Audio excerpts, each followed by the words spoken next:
ನೋಡಿ, ಒಂದ್ ಕಡೆ ಕನ್ನಡ ಸಂಸ್ಕೃತಿ ಸಚಿವರು ಹೇಳ್ತಾರೆ ಸಂಘ ಸಂಸ್ಥೆಗಳಿಗೆ ಅನುದಾನ ಕೊಡ್ಲಿಕ್ಕೆ ನಮ್ಮ ಹತ್ರ ಹಣ ಇಲ್ಲ ಅಂದ್ರೆ, ಸ್ವತಂತ್ರ ಬಂದ ದಿನದಿಂದ ಕನ್ನಡ ಸಂಸ್ಕೃತಿ ಇಲಾಖೆಯನ್ನು ಪ್ರಾರಂಭ ಆದ ದಿನದಿಂದ ಸಂಘ ಸಂಸ್ಥೆಗಳಿಗೆ ಸಂಸ್ಕೃತಿಯನ್ನ ಬೆಳೆಸೋದಕ್ಕೆ, ಕನ್ನಡ ಭಾಷೆಗೆ ಒತ್ತು ಕೊಡೋದಕ್ಕೆ ಅನುದಾನ ಕೊಡ್ತಾ ಇದೀವಿ.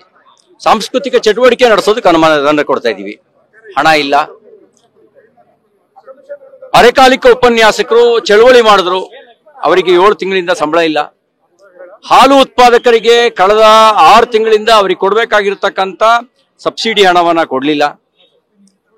ನಿಮಗೆ ಆಶಾ ಕಾರ್ಯಕರ್ತರ ಹೋರಾಟ, ಅಂಗನವಾಡಿ ಕಾರ್ಯಕರ್ತರ ಹೋರಾಟ, ಅಡಿಗೆ ಸಹಾಯಕರ ಹೋರಾಟ, ಇವ್ರು ಯಾರಿಗೂ ಕೊಡ್ಲಿಕ್ಕೆ ಇವ್ರ ಹತ್ರ ಹಣ ಇಲ್ಲ.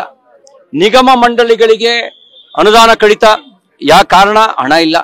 ಬೆಲೆ ಏರಿಕೆ, ಬಜೆಟ್ ನಲ್ಲಿ ನಮಗೆ ಗ್ಯಾರಂಟಿ ಕೊಡ್ತಾ ಇರೋದ್ರಿಂದ ಅದನ್ನ ಸರಿದೂಗಿಸೋದಕ್ಕೆ ಬೆಲೆ ಏರಿಕೆ. ಇದ್ರ ನಡುವೆ ಕಾಂಗ್ರೆಸ್ ಕಾರ್ಯಕರ್ತರಿಗೆ ಸರ್ಕಾರ ಸಂಬಳ ಯಾಕೆ ಕೊಡ್ತೀರಿ? ನೀವು ಸೇವೆ ಮಾಡುತ್ತಾನೆ ಕಾಂಗ್ರೆಸ್ ಪಾರ್ಟಿ, ಸೇವಿಂಗ್ ಅಲ್ವಲ್ಲ. ನೀವೀಗ ಸೇವಿಂಗ್ ಮಾಡಕ್ ಕೊಟ್ಟಿದ್ದೀರಿ. ಸೇವೆ ಮಾಡೋದಾದ್ರೆ ನೀವು ಕಾರ್ಯಕರ್ತರನ್ನ ಸರ್ವಿಸ್ ಮಾಡ್ರಿ ಅಂತ ಹೇಳ್ರಿ. ಸರ್ಕಾರ ಸಂಬಳ ಯಾಕ್ರಿ ಕೊಡ್ಬೇಕು?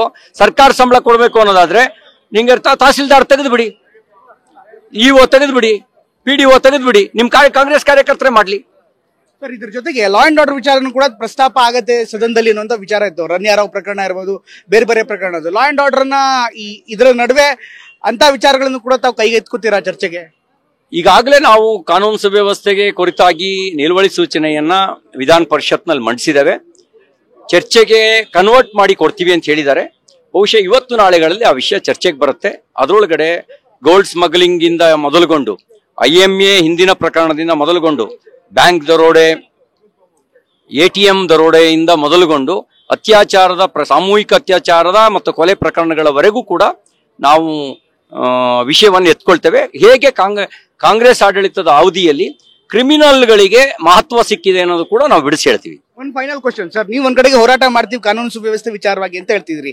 ಅದರಲ್ಲೂ ರನ್ಯಾರಾವ್ ಪ್ರಕರಣವನ್ನು ಕೂಡ ನಿಮ್ಮ ಶಾಸಕರು, ನಿಮ್ಮ ನಾಯಕರು ಪ್ರಸ್ತಾಪ ಮಾಡಿದ್ದಾರೆ. ಅಟ್ ದ ಸೇಮ್ ಟೈಮ್ ನಿಮ್ಮದೇ ಶಾಸಕ ST ಸೋಮಶೇಖರ್ ಅವರು BJP ಮಂತ್ರಿಗಳೇ ಇದರಲ್ಲಿ ಇನ್ವಾಲ್ವ್ ಇರ್ಬೋದು, BJP ಮಾಡಕ್ ಕೆಲಸ ಅಲ್ಲ ಅಂತ ಗಂಭೀರವಾಗಿ ಆರೋಪವನ್ನು ನಿಮ್ಮ ವಿರುದ್ಧನೇ ಮಾಡಿದ್ದಾರೆ. Somashekar is technically BJP.